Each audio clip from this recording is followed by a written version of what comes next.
धरती पर जैव विविधता सिकुड़ रही है, या यूं कहें कि इंसान को छोड़कर सब कुछ कम होता जा रहा है। जंगल कम हो रहे हैं, जानवर कम होते जा रहे हैं, पक्षी कम होते जा रहे हैं। कुछ तो ऐसे हैं जिनके रहने लायक ये धरती बची ही नहीं है। उनके जीवन का इकोसिस्टम जैसे समाप्त हो चुका है, इसलिए वो भी समाप्त हो चुके हैं या फिर न के बराबर बचे हैं। आंकड़े बताते हैं कि धरती पर ऐसे करीब 350 से ज़्यादा जीव हैं जो रोज़ाना लुप्त हो जाते हैं, हमेशा के लिए या कम से कम तब तक के लिए जब तक कि धरती पर उनके रहने के लिए इकोसिस्टम तैयार न हो जाए।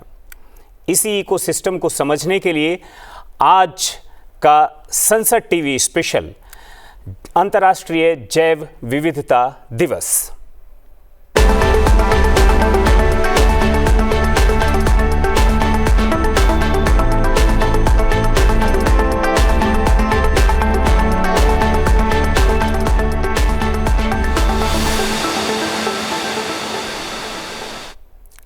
नमस्कार, मैं हूं रामवीर श्रेष्ठ और आप देख रहे हैं संसद टीवी का ये विशेष कार्यक्रम।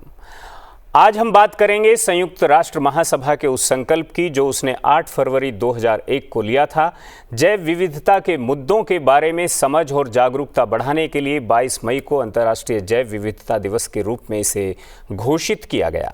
दरअसल ये उसी कवायद का हिस्सा है जो कम से कम एक दिन के लिए पूरी दुनिया का ध्यान प्रकृति की ओर आकर्षित करती है और संदेश देती है, जियो और जीने दो।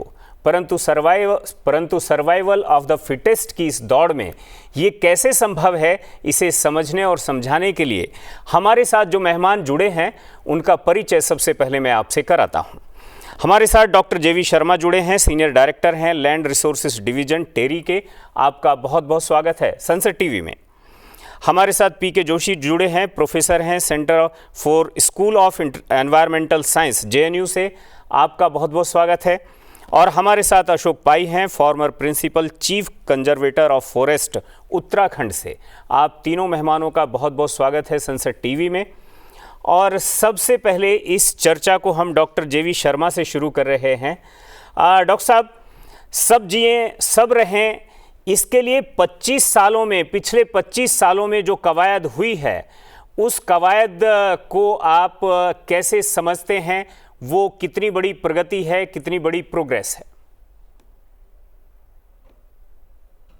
जहाँ तक प्रोग्रेस का सवाल है, प्रोग्रेस तो हुई है।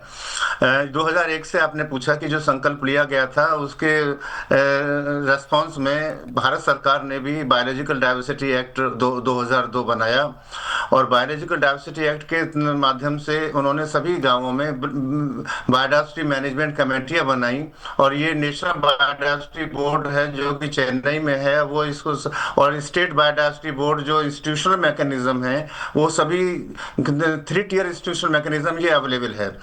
जहाँ तक इंस्टीट्यूशनल मैकेनिज्म का है वो अपनी जगह इन प्लेस है, लोगों की तैनाती होती है, साइंटिस्ट की तैनाती होती है और वेबसाइट पे हम लोग अपलोड कर देते हैं biodiversity management committee, people's biodiversity register के कौन कौन सी हमारी बायोडाइवर्सिटी उसमें है। पर जहाँ तक देखा जाए कि ग्राउंड लेवल पे रियलिटी क्या है, बायोडाइवर्सिटी मैनेजमेंट रजिस्टर्स जो बने हुए हैं जिसमें कि हमारा समावेश होता है कौन कौन सी बायोडाइवर्सिटी उस ग्राम पंचायत के क्षेत्र में आती हैं, वो तो थोड़ा बहुत उल्लेख रहता है, पर जो एक्चुअली कैसे उसका हमें संरक्षण करना चाहिए, कंजर्वेशन करना चाहिए, क्या उसे हमें कितने पैसे की जरूरत है, किस स्कीम की जरूरत है, उतना अभी हम लोग आगे नहीं बढ़ पाए हैं। और एक और प्रोविजन उसमें बायोलॉजिकल डाइवर्सिटी एक्ट में दिया गया था, एक्सेस बेनिफिट शेयरिंग। जो भी हमारी नॉलेज और जो resource, bio resource different pharmaceutical और डिफरेंट कंपनीज यूज करती हैं, वो उसका जो प्रॉफिट है, उसका जो पास ऑन होना चाहिए, वो बायोडाइवर्सिटी मैनेजमेंट कमेटी, वहां पे जो लोग कंजर्वेशन में जुड़े हुए हैं उनके माध्यम से होना चाहिए। आज 25 साल बाद भी हम वो मैकेनिज्म अपने कंट्री के अंदर नहीं बना पाए हैं, वो मैकेनिज्म बनने की आवश्यकता है। तो that is very very important. जो जब हमें धनराशि ग्राम पंचायत और ग्रास रूट लेवल तक जाएगी तो लोगों को उसका मैनेजमेंट करने में, कंजर्वेशन करने में उसका हमें अपना एक अलग योगदान होगा। डॉक्टर शर्मा, मैं आऊँगा फिर से आपके पास। हमारे साथ में अशोक पाई जुड़े हुए हैं। भाई साहब, जो कुल मिलाकर के जैव विविधता के लक्ष्य को जो हासिल करने का जो एक तरह से रोड मैप बनाया गया है, और इसमें जो मैं देख रहा था, इसमें यूएनईपी जो है वो बिलियन डॉलर्स में खर्च करने के उसके टारगेट्स हैं, और सरकारों का भी अलग अलग राष्ट्रीय स्तर पर वो भी अपने ये जो बायोडायवर्सिटी साइकिल है इसको बचाने में उसकी भी अपनी इच्छा है, इच्छा शक्ति है। तो ये जो कुल मिलाकर खर्चा है, इसे एक्यूरेट तो आप ज़्यादा अच्छे से बता सकेंगे कि ये कुल मिलाकर के कितना है और ये किन किन सोर्सेस से है, और ये क्या इसका पूरा उपयोग हो पा रहा है या नहीं। सबसे पहले मैं ये बताना चाहता हूँ कि जो जैव विविधता संरक्षण का मतलब ये केवल ये नहीं है कि जो बायोडाइवर्सिटी एक्ट के अंतर्गत ही कुछ कार्य किया जाए। उससे पूर्व भी भारत में इसके जैव विविधता संरक्षण के लिए अनेक कार्यक्रम और कानून लाए गए। उदाहरण के स्वरूप 1980 में वन संरक्षण अधिनियम लाया गया, और 1972 उसमें पूर्व जो है वन्य जीव संरक्षण अधिनियम लाया गया, और उसके उनके अंतर्गत विविध जातियों प्रजातियों का संरक्षण के लिए योजनाएं भी चलाई गई, और उसके लिए अलग अलग तरीके से केंद्र सरकार और राज्य सरकार द्वारा फंड्स उनके दिए जाते रहे हैं। इसके अतिरिक्त जो है वेटलैंड कंजर्वेशन का भी एक महत्वपूर्ण योजना चलाई गई। वो भी एक वनों के अतिरिक्त जो जैव विविधता संरक्षण करने की, वहां के भी जो है इस पे पैसा खर्चा करने के लिए, या उससे अधिक जो है पैसे से ज्यादा जो एक व्यवस्था बनाई गई, जिससे व्यवस्था जो एक संगठित रूप से जैव विविधता के संरक्षण हो सके और इनका उपयोग इस प्रकार हो सके जिससे जन सामान्य को उसको फायदा हो सके, और जो समुदाय इनसे जो जुड़े हैं उनको भी उसमें फायदा हो सके।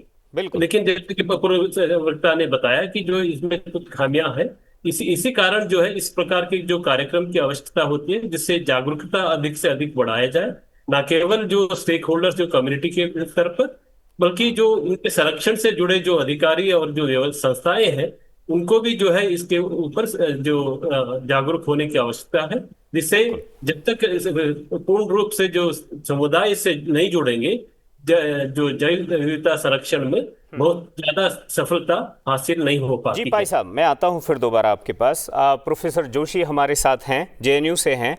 प्रोफेसर जोशी, जहां तक मैं समझ पा रहा हूं कि जब हम सिर्फ एनवायरनमेंट की बात करते हैं और जब हम बायोडायवर्सिटी की बात करते हैं तो ये दोनों बातें थोड़ा थोड़ा अलग हैं। कई बार हाँ, जंगल बायोडायवर्सिटी का आधार जरूर हैं, लेकिन बायोडायवर्सिटी में तो बहुत कुछ आता है। वन्य जीव हैं, पक्षी हैं, पशु हैं, और कई बार ऐसा लगता है कि अगर किसी जंगल में शेर है, किसी जंगल में हाथी है, वहाँ गैंडा है, कुछ और है, तो जो लोग हैं वो एक तरह से उस जंगल में जाने से बचते हैं, और अगर जंगल है तो वहाँ से शेर जो है वो शहर में आने से बचता है। तो एक तरह से ये एक टेरिटरी है, और ये प्रोटोकॉल जो है ये कहीं ना कहीं हमारी इस जैव विविधता को सुरक्षित भी रखता था। परंतु जंगलों में से जब जैव विविधता कम हुई है, जब हम देखते हैं कि पूरे देश में शेरों की संख्या जो है वो हजारों में ही बची है, तो फिर जो है आदमी का एक्सेस जो है और एनक्रोचमेंट ये थोड़ा आसान हो चला है। आप सहमत हैं क्या?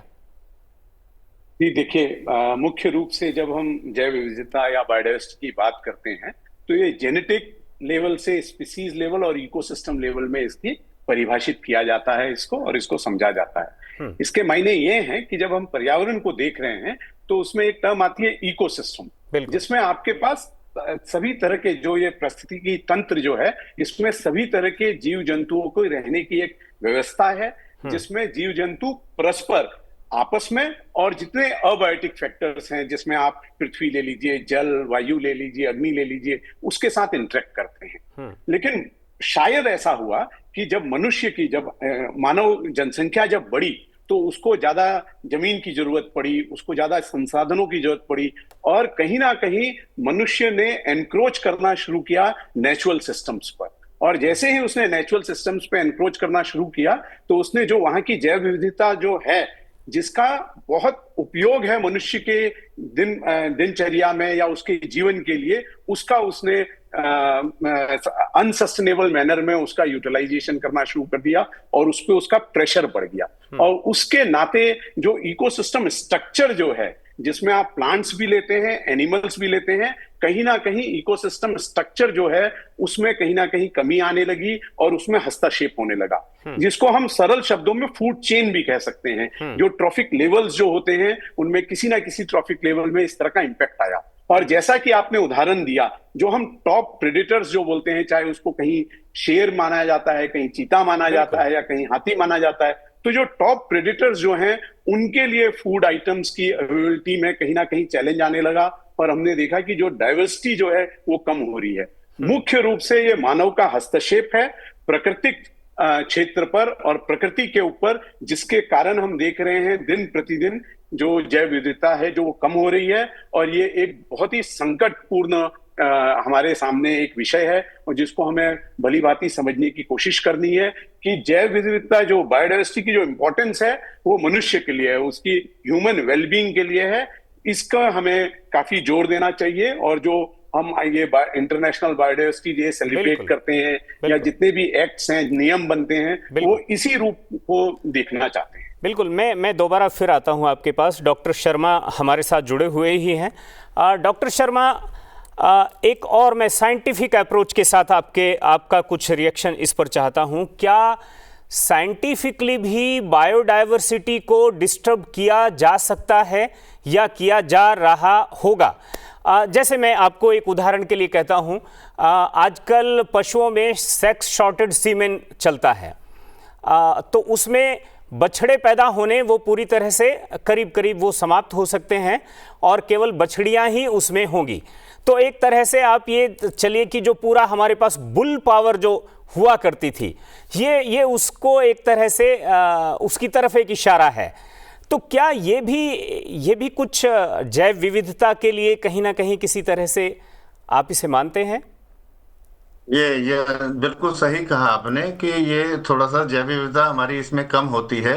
जो हमारी अपनी पुरानी प्रजातियां हैं, चाहे तो गाय बछड़ों की हैं या तो बकरियों की हैं या कुछ अन्य प्रजातियों की, जिनको जेनेटिकली मॉडिफाई कर दिया गया है, तो वो पुरानी, क्योंकि उनका प्रोडक्टिविटी कम होती है, मिल्क प्रोडक्टिविटी कम होती है, तो इसलिए वो बार बार उसमें थोड़ा सा जेनेटिक चेंजेस करते रहते हैं। इससे जो पुरानी जो बायोडाइवर्सिटी है, एक पर्टिकुलर एनिमल या जो फ्लोरा है या फौना है, उस पर केवल वो उसका ही अस्तित्व नहीं होता, उसके ऊपर अन्य प्रजातियां भी, अन्य जीव भी उसके ऊपर निर्भर करते हैं। तो ऐसा अगर हम उसको वो खत्म हो जाएंगे तो उससे जो बायोडाइवर्सिटी का जो अन्य माइक्रो ऑर्गेनिज्म है, माइक्रो फ्लोरा है, माइक्रोफोना है, उसके ऊपर भी विपरीत असर पड़ेगा। पाई साहब हमारे साथ में हैं। पाई साहब, मैं इसी का एक सप्लीमेंट्री थोड़ा आगे बढ़ाता हूं। हम केवल ये तो जानवरों की बात कर रहे हैं, हम अगर वनस्पतियों में भी लें तो अभी फ्रूट्स में आपको हाइब्रिड फ्रूट मिल रहे हैं, लेकिन आपका जो नेचुरल या जो एक तरह से जिनको हम कहते हैं आम खाने के लिए देसी आम है जी, देसी आम आपको नहीं मिलेगा खाने के लिए, या आपको अभी तो अनाज जो हैं वो भी हाइब्रिड मिलेंगे। तो जो ट्रेडिशनल वैरायटीज हैं, ठीक है, वो उनको आप प्रिजर्व कहीं ना कहीं किसी किसान ने कर रखा हो, अलग बात है, लेकिन ये बिल्कुल एक तरह से लुप्त हो रहा है। ये भी क्या इसी कड़ी का एक हिस्सा है? पाई साहब, महत्वपूर्ण आपने बात कही कि जीन पूल कंजर्वेशन की जहां तक की बात है, ये एक संगठित रूप से अभी तक हो नहीं रहा है। कहीं कहीं पे जो प्रयास किए जा रहे हैं कुछ संगठन और कुछ हद तक भारत सरकार और राज्य सरकारों द्वारा भी इस तरह की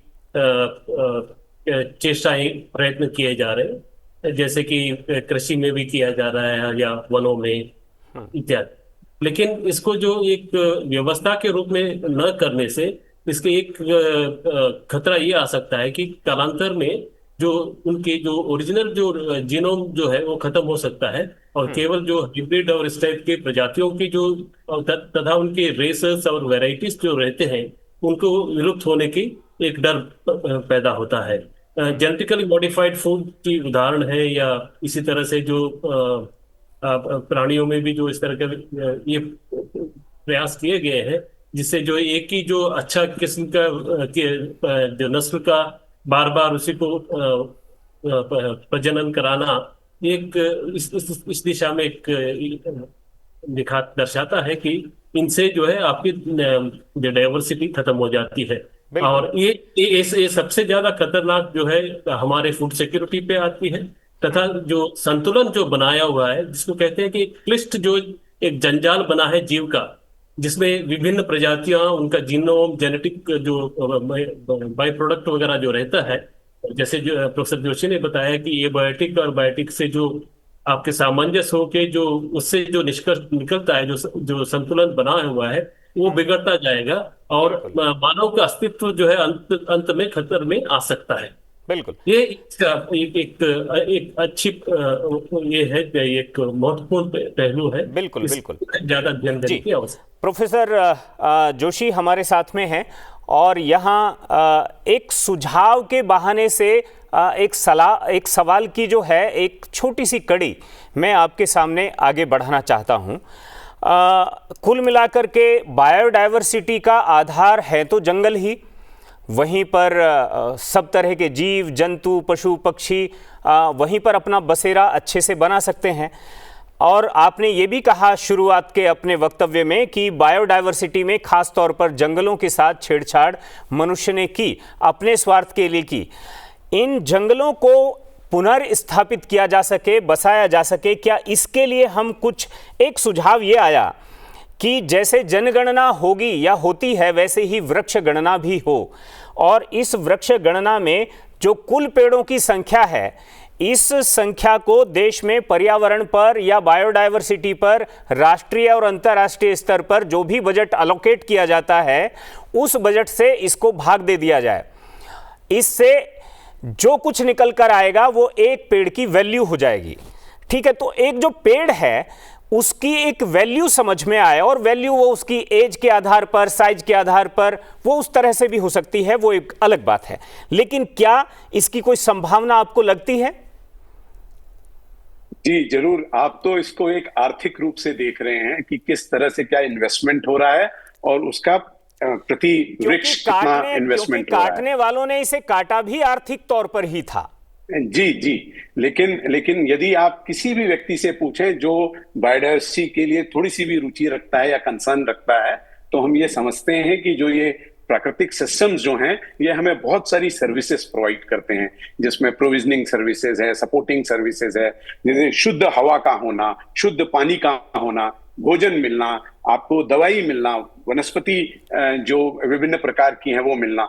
तो यदि आप इन सारी चीजों के गणना करें, इसको लोग बोलते हैं इकोसिस्टम सर्विसेज, और इसको वैल्यू देना, और उसके अनुरूप जो भी जीव जंतु है, चाहे वो पेड़ हैं, पौधे हैं, जानवर हैं, वो किस तरीके सर्विसेज में विश्व भर में या किसी भी एक क्षेत्र में किस तरह का कंट्रीब्यूशन कर रहे हैं, उसको आप बहुत ही बढ़िया ढंग से उसको आप एक वैल्यू दे सकते हैं इन टर्म्स ऑफ रुपीज या डॉलर्स। डॉक्टर जोशी, हाँ, डॉक्टर जोशी, मैं आपको इसीलिए इस दिशा में ले जाना चाहता था कि जो मनुष्य है उसने इकोसिस्टम की जो प्रोडक्टिविटी है, उसका जो कंट्रीब्यूशन है मानव जीवन में, उसको शायद नहीं समझा होगा, तभी तो वो पैसे के लालच में उसने जंगलों को काटना शुरू किया होगा।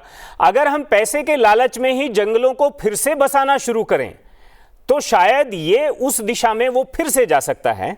इसी की एक कड़ी में एक सप्लीमेंट्री एक बात यहां पर वो भी उन्होंने सुझाव में दी कि इस वृक्ष गणना होने पर हर पेड़ के अंदर एक चिप जो है वो लगाई जानी चाहिए। हर जिले में उसका एक सर्वर रहना चाहिए जहां पर उस पेड़ की एज, उसकी लोकेशन, ये सब रिकॉर्ड हो, और वो अगर काटा जा रहा है तो रियल टाइम में उसका वो ब्यौरा भी वहां पर पता लग जाए। क्या इस दिशा में भी हम जा सकते हैं?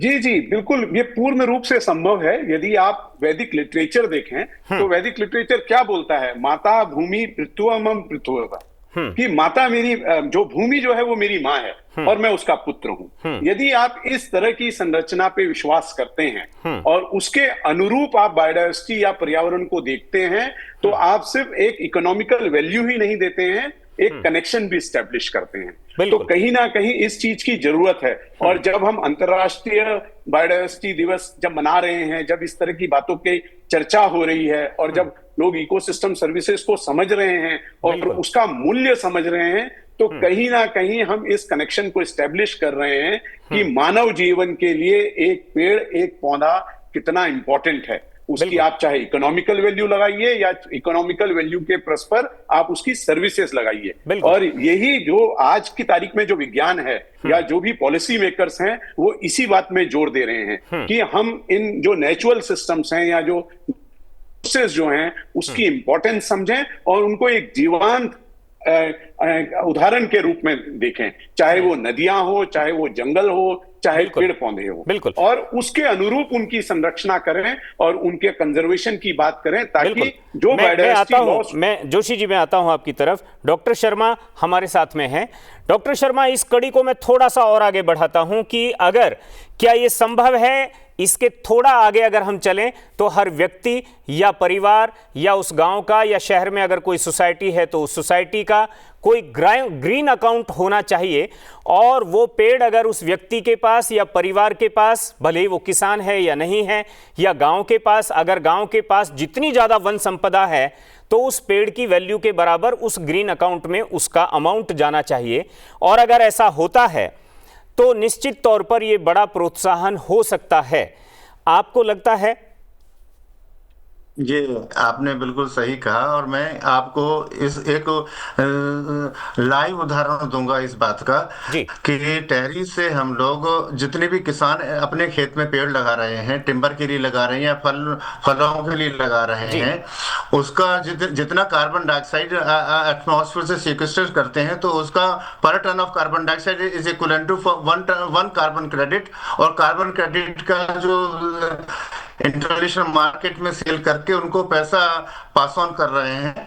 मैं पंजाब स्टेट में 2 प्रोजेक्ट का उदाहरण दूंगा जिसमें कि 3600 किसानों के लिए पहले 5 साल में लगभग 45 करोड़ जो पैसा है वो उनका बनता है, उसमें से 12 करोड़ उनके अकाउंट में ट्रांसफर भी हो चुका है। तो ये प्रक्रिया उत्तर प्रदेश में की 13 प्रोजेक्ट में चल रही है, गुजरात के 4 प्रोजेक्ट में चल रही है, आसाम के 6 प्रोजेक्ट में चल रही है। अभी धीमे धीमे क्रेडिट इशू होने की, पर ये एक शुरुआत है। अगर हम आपको मैं यहाँ पे एक महत्वपूर्ण बात बताऊंगा, कार्बन क्रेडिट की प्राइस कैसे तय होती है, integrity of credit and quality of the credit. Quality of credit कैसे होता है, कितने इकोसिस्टम सर्विसेज उस कार्बन क्रेडिट के साथ जुड़े हुए हैं और कितने एसडीजीज जुड़े हुए हैं। तो ये दोनों चीजें हैं, इकोसिस्टम सर्विसेज का इनडायरेक्ट इकोनॉमिक वैल्यू का पास ऑन करने का एक तरीका है।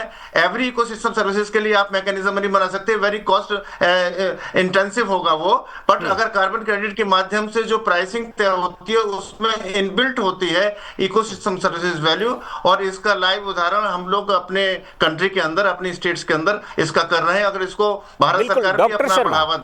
डॉक्टर शर्मा, मैं आप ही से इस सवाल को जानना चाहता हूं कि जो काम आप कर रहे हैं या जो और ऐसी एजेंसियां जो कार्बन क्रेडिट मुहैया कराती हैं, वही काम जो है यूएनईपी या वही काम जो भारत में जो पर्यावरण मंत्रालय है या जो और बाकी एजेंसीज हैं, ये पूरी व्यवस्था मिलकर के इसे एक सिस्टम में क्यों नहीं ला सकती है? क्योंकि कार्बन क्रेडिट जैसी चीजें अभी भी किसान की अप्रोच में नहीं है, अभी भी गांव की अप्रोच में नहीं है। अभी भी अगर आपने कोई एक पेड़ लगाया और आप कहें कि नहीं मैं इसका कार्बन क्रेडिट लेना चाहता हूं, तो ये थोड़ा सा मुश्किल होता है।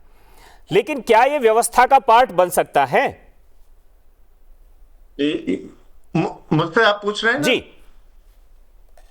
हाँ, ये मैं आपको बताता हूँ। अभी भारत सरकार ने एक ग्रीन क्रेडिट नाम की स्कीम लॉन्च की है, जिसमें कि आप वो बहुत ही सिंपल व्यवस्था है उसके अंदर, बट उसमें नोटिफिकेशन में एक और भी चीज लिखी हुई है कि अगर आप ग्रीन क्रेडिट का बेनिफिट लेंगे तो उसमें कार्बन क्रेडिट का बेनिफिट भी लेंगे।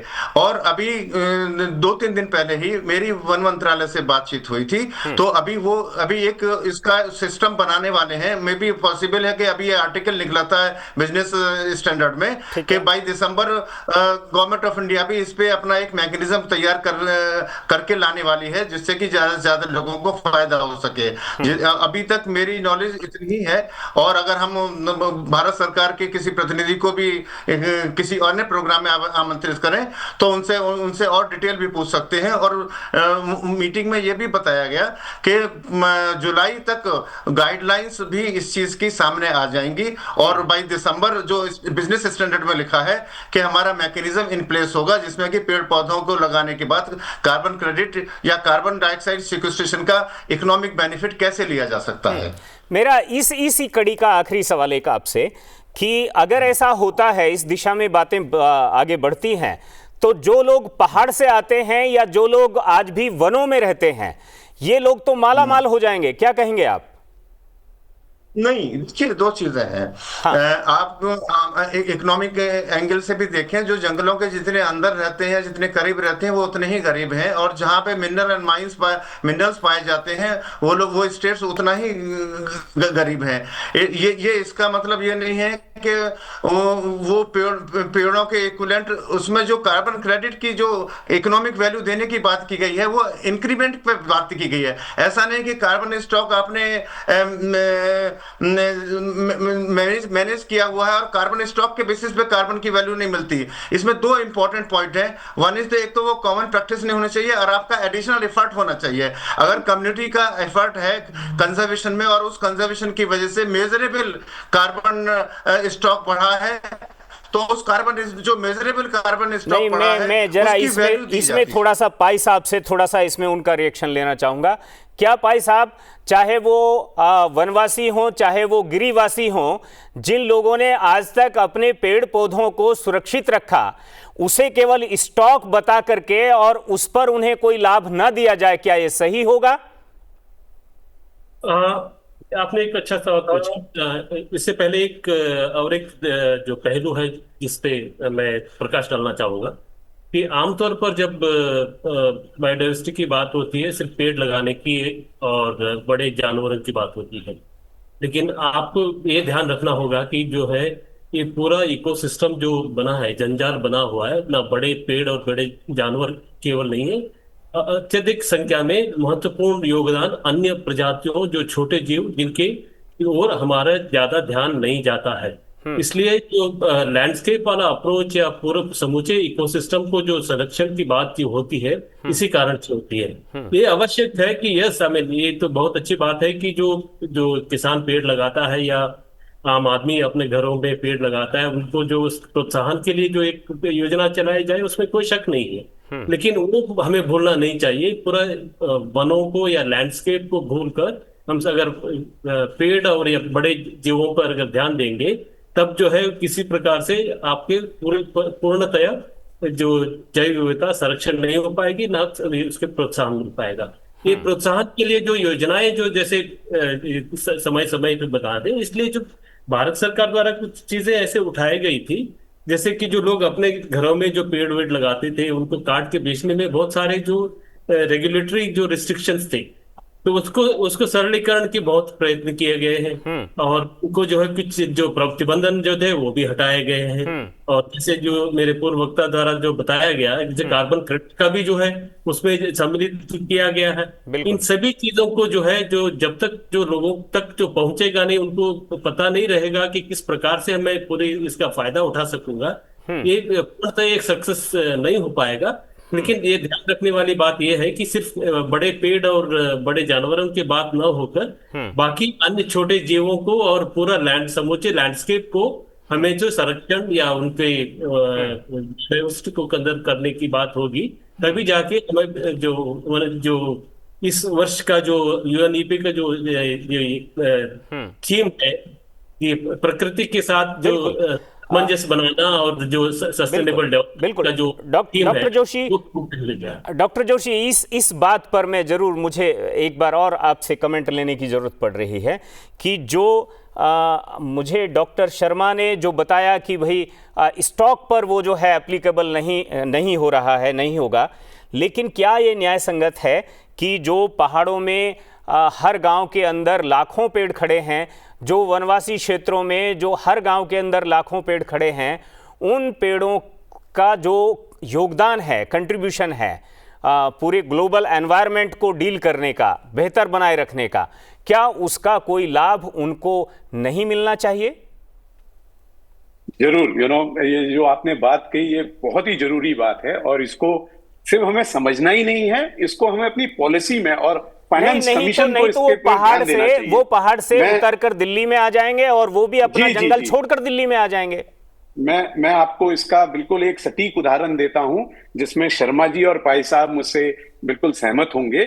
जब फॉरेस्ट कंजर्वेशन की या फॉरेस्ट पॉलिसी की जब बात हुई, तो देश भर में बोला गया कि 33% फॉरेस्ट हमें अचीव करना है, लेकिन पहाड़ों के लिए एक अलग संख्या की बात की गई। और खास तौर जहां पे स्लोप 25 डिग्री से ज्यादा है, उसमें हमेशा कहा गया कि हमें 60 से 65% फॉरेस्ट बचाना है। उसका मूल कारण यह है कि जब पहाड़ों में आप फॉरेस्ट बचाते हैं, तो उससे पूरा जो आपका गेंजेटिक प्लेन है या जो तराई वाले इलाके हैं या जो डाउन स्ट्रीम है, उसकी फर्टिलिटी को आप मेंटेन करते हैं। तो आपको फॉरेस्ट हाई माउंटेन्स में मेंटेन करने की बहुत ज्यादा जरूरत है यदि आप कंजर्वेशन ऑफ रिसोर्सेस की बात करते हैं। अब जो लोग वहां रह रहे हैं वो इसमें बहुत पार्टिसिपेट कर रहे हैं, वो पूरी कोशिश कर रहे हैं कि सरकार के साथ मिलके या अदरवाइज भी वो वन संरक्षण के नियमों को और उसको फॉलो करें। तो उनको कहीं ना कहीं उसका उचित देय मिलना चाहिए, और इसको हमेशा आज नहीं वर्षों से हम इसकी बात कर रहे हैं, और इसको बोला जाता है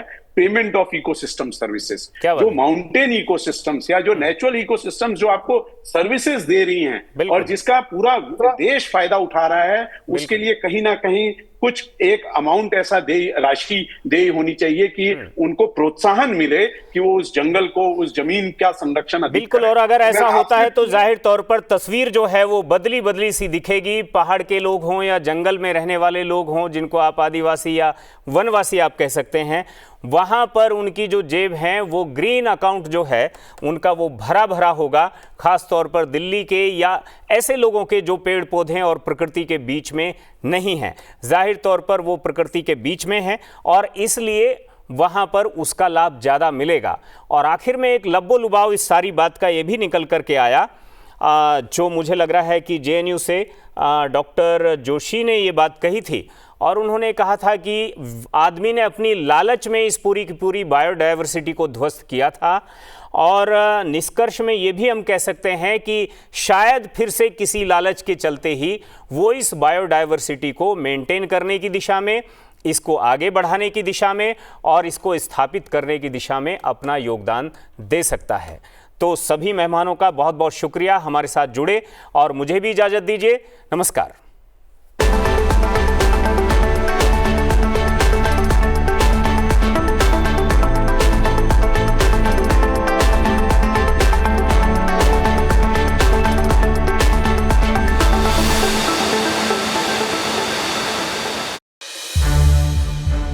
संसद टीवी के और भी प्रोग्राम्स देखने के लिए सब्सक्राइब करें हमारा YouTube चैनल, और हाँ, इन्हें लाइक और शेयर करना ना भूलें।